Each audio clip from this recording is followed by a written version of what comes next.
Dhaka CNG autorickshaw Dhaka মহানগরীতে চলাচলের দাবিতে ঢাকা জেলা সিএনজি অটোরিকশা মালিক শ্রমিক কল্যাণ সোসাইটি অন্তর্বর্তীকালীন সরকারের কাছে ঢাকা সিএনজি অটোরিকশা ঢাকা মহানগরীতে চলাচলের দাবি।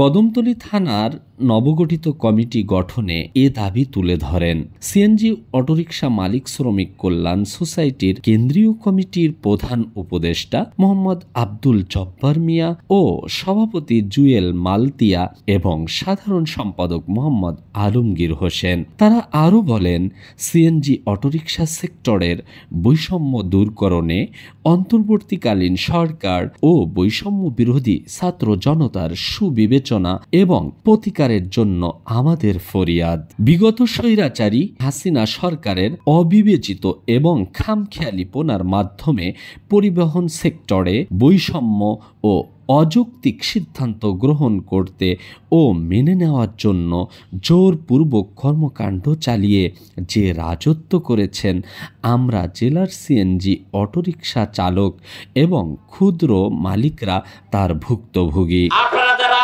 বয়স্ক তারা প্রত্যেকে হয়তো বেবি ট্যাক্সি চালাইছেন। বেবি ট্যাক্সির আমলে কিন্তু কোন এলাকা ভাগ করা ছিল না, কি ছিল না। তাইলে নতুন করে এই সিএনজি দেওয়ার পরে কেন এলাকা ভাগ করা হইলো?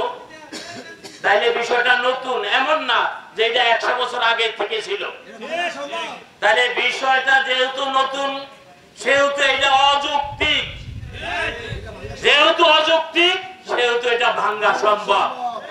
এই ব্যারিকেড ভেঙে ফেল, প্রত্যেকের গায়ে এক ফোঁটা রক্ত থাকতে আমরা ছাড় দেব না। ব্যারিকেড ভেঙে ফেলবো।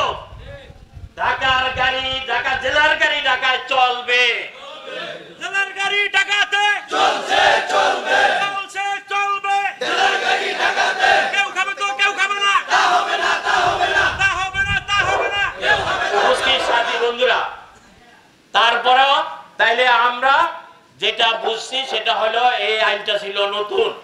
এই আইনটা এই দেশে বেমানানের কারণে আজকে আমরা এই আইনটা উচ্ছেদ করতে চাই, এই আইনটা ভাঙতে চাই। এটা কি খুব একটা অন্যায় হবে? না, অন্যায় হবে না। আমরা যদি মধ্যস্বত্বভোগীর এই বিলুপ্তি চাই, এটা কি খুব একটা অন্যায় হবে? অন্যায় হবে না। তাহলে আমরা যেহেতু নিজে স্যাটিসফাই, আমি যেই কাজ করতেছি সেটা অন্যায় নয়, আমি যেটার জন্য মাঠে নেমেছি এটা অন্যায় নয়, এটা মিথ্যা কথা নয়, এটা পাপের কোনো জিনিস না। এটা আমার বেঁচে থাকার জন্য আমার শিশু বাচ্চাটা রুটি রুজি এটার সাথে যুক্ত, তার রিজিক এটার সাথে যুক্ত। অতএব একটা ন্যায়সঙ্গত কাজে আমরা এসেছি। আমরা যদি কোনোদিন বিজয় অর্জন নাও করতে পারি, আমরা ন্যায় কাজ করে মৃত্যুবরণ করতেছি, এই আশাটুকু যদি নিজের ভিতর থাকে, এই তৃপ্তিটুকু যদি নিজের ভিতর থাকে, তাহলে আল্লাহ যদি কোনোদিন আমরা যদি মারা যাই তাহলে হয়তো অবশ্যই ন্যায় কাজের জন্য আমরা কোনো না কোনো পুরস্কার পাবো আশা করতেছি। আমরা জেলার গাড়ি ঢাকা শহরে চলবে ইনশাআল্লাহ। যদি না চলে আমার কর্মস্থল ব্যবস্থা করিয়া তারপর আমাকে সরাতে হবে। হয়তো আমার এই গাড়ি মেট্রো করে দিবে, নইলে আমাকে একটা মেট্রো গাড়ি দিবে। কেন? আমার 3 হুইলার লাইসেন্স আছে। কেন? আমি এই দেশের নাগরিক, আমি রোহিঙ্গা না, আমি উড়িয়া জুড়িয়া বসতে চাই নাই, বসি নাই। কারণ ওই কথাটি বইলা গেছে, তারপরও বলা লাগে। কারণ আমার সম্পত্তি আরেকজনের দান করে দিবেন, তা আমি কি বসে থাকবো? আমি কি বসে থাকবো? আমি ওই জায়গার পরিবর্তে আরেকটা কিছু দাবি করতে পারি, সেই দাবিটা আমার মহানগর দিয়া চলার অনুমতি দিতে হবে। ঢাকা শহর ছিল আগে 129 বর্গ কিলো, পরবর্তীতে 17 সালে 16টা ইউনিয়ন কাইটা 141 কিলো জায়গা, আমার জায়গা, যেই জায়গা আমাকে দেখিয়ে সরকার রেজিস্ট্রেশন দিয়েছে, সেই জায়গা কাইটা মেট্রোকে দান করছে। তাহলে আমি এখন যাব কোথায়? তো এই আমরা বিচার বিশ্লেষণ কইরা দেখছি যে আমাদের যে জায়গাটুক কাইটা নিছে সেই লক্ষ্যে আমরা সর্বমোট 3000 গাড়ির মাত্র দাবি করছি। যে যারা ঢাকাতে আমরা বসবাস করি এদের সরকারকে পরিপূর্ণ আয়কর, ট্যাক্স, ভ্যাট আমরা দিয়ে থাকি। আর একাংশ ঢাকা থাকা গাড়ি যারা জীবনে একবার রেজিস্ট্রেশন নিছে, নেওয়ার পরে আর জীবনে কোনোদিন বিআরটিতে তারা আসে নাই, তাদের গাড়ির কাগজ আপডেট নাই। কিন্তু আমরা যারা ঢাকাতে বসবাস করি, আমাদের ফ্যামিলি নিয়ে ঢাকাতে থাকি, আমাদের বাচ্চা কাচ্চা স্কুলে পড়ে, আমরা কি ঢাকা থেকে যায় ওই আপনার দোহার যায় গাড়ি চালানো সম্ভব?